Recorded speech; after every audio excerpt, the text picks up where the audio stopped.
Dans cette vidéo, je vais te présenter les différentes enveloppes possibles pour placer tes épargnes de précaution et épargnes de projet. Je vais en profiter pour te parler de l'annonce du gouverneur de la Banque de France. C'est une bonne nouvelle. Tu es dans le processus de développer ton premier niveau de ta liberté financière et tu te demandes où tu peux placer ton épargne de précaution et ton épargne de projet. Tu cherches à connaître des solutions plus intéressantes que le compte courant qui garantissent le capital et la liquidité. Tu as déjà connaissance des enveloppes possibles et tu souhaites avoir une mise à jour. Reste jusqu'au bout. À la fin de cette vidéo, tu auras une vue globale des enveloppes possibles pour placer tes épargnes de précaution et épargnes de projet. Et également, en bonus, une bonne nouvelle. Bonjour amis preneurs, bienvenue sur la chaîne Entrepreneur Gagnant, qui t'aide à entreprendre, à créer, à structurer ton business et à organiser ta liberté financière. Cette chaîne s'adresse autant aux primo-accédants qu'à ceux qui sont déjà entrepreneurs et qui ont déjà des stratégies de liberté financière. J'espère que tu vas bien.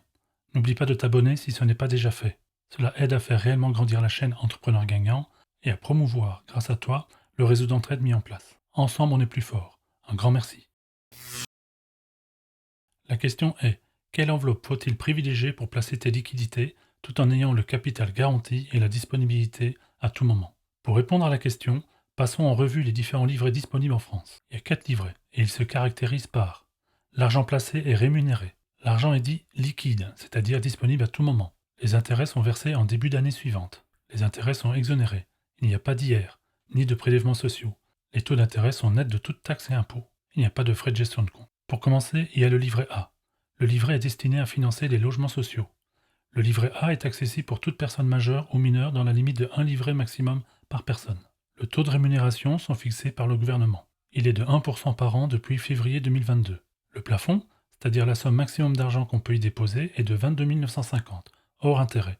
Il peut être de 76 500 pour une association. Ensuite, il y a le livret LDDS.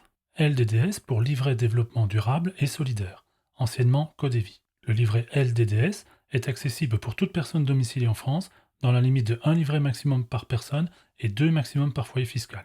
Le taux de rémunération est fixé également par le gouvernement. Il est de 1% par an depuis février 2022. Le plafond est de 12 000 € hors intérêt. Petite précision, pour les mineurs, il faut avoir un revenu et ne plus être attaché au foyer fiscal des parents. Troisième livret possible, pour placer ton épargne de précaution et de projet. Il s'agit du livret LEP.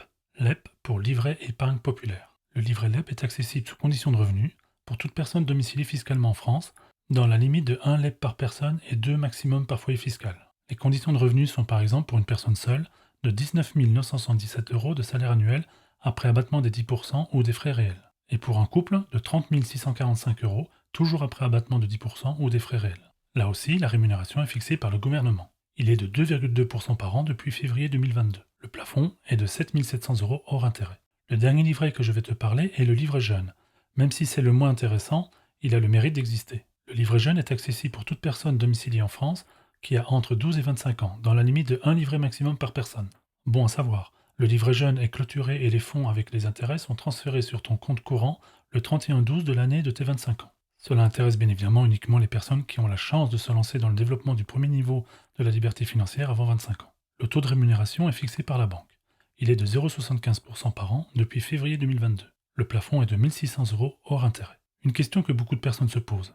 Faut-il avoir les livrets dans la même banque que le compte courant ou pas? Pour moi, je pense qu'il ne sert à rien de complexifier l'organisation sous prétexte que cela t'empêchera d'être tenté de dépenser ton épargne. Je ne me permettrai pas de penser que tu es faible et que tu dois être protégé de toi-même.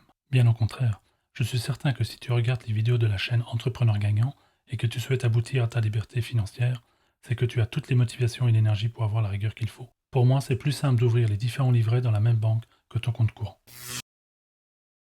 Maintenant que tu as visionné et écouté les différentes informations sur les différents livrets, j'attire ton attention sur 2 grands sujets importants. Les intérêts de ces différents livrets sont calculés du 1er au 16 et du 16 au 31.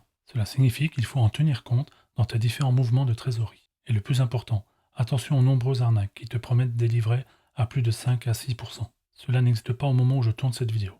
Il est possible que les taux augmentent, mais pour le moment, si un organisme te propose un taux de rémunération à plus de 5%, méfie-toi vraiment. Ils sont très forts pour te mettre en confiance. Et plus il va y avoir de l'inflation, plus les arnaques vont apparaître. Amis preneurs, si cela t'intéresse, merci de me mettre en commentaire si tu souhaites que je fasse une vidéo sur comment se protéger des arnaques grâce à l'AMF. Venons maintenant à la bonne nouvelle. La Banque de France, via le gouverneur, a préconisé récemment au gouvernement une nouvelle hausse des taux de rémunération en date du 1er août 2022. Le gouvernement a confirmé suivre les préconisations. Cela sera la quatrième hausse. Le mode de calcul du taux de livret A intègre deux paramètres, la hausse des prix à la consommation et le taux à court terme. Sur les 6 derniers mois, l'inflation est proche de 5% et les taux à court terme légèrement négatifs. Cela va permettre d'avoir le taux du livret A et du livret LDDS qui passera à 2% au lieu de 1%.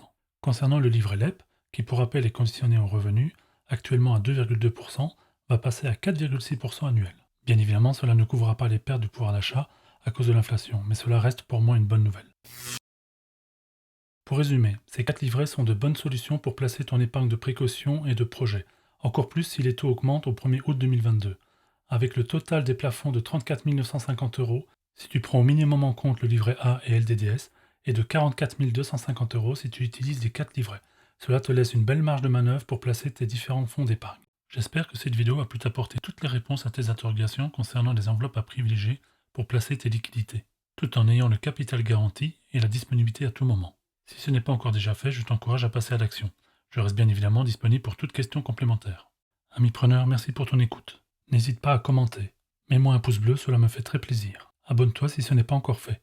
Je te remercie pour tes messages de bienveillance. Ami preneur, prends soin de toi et de tes proches. À bientôt.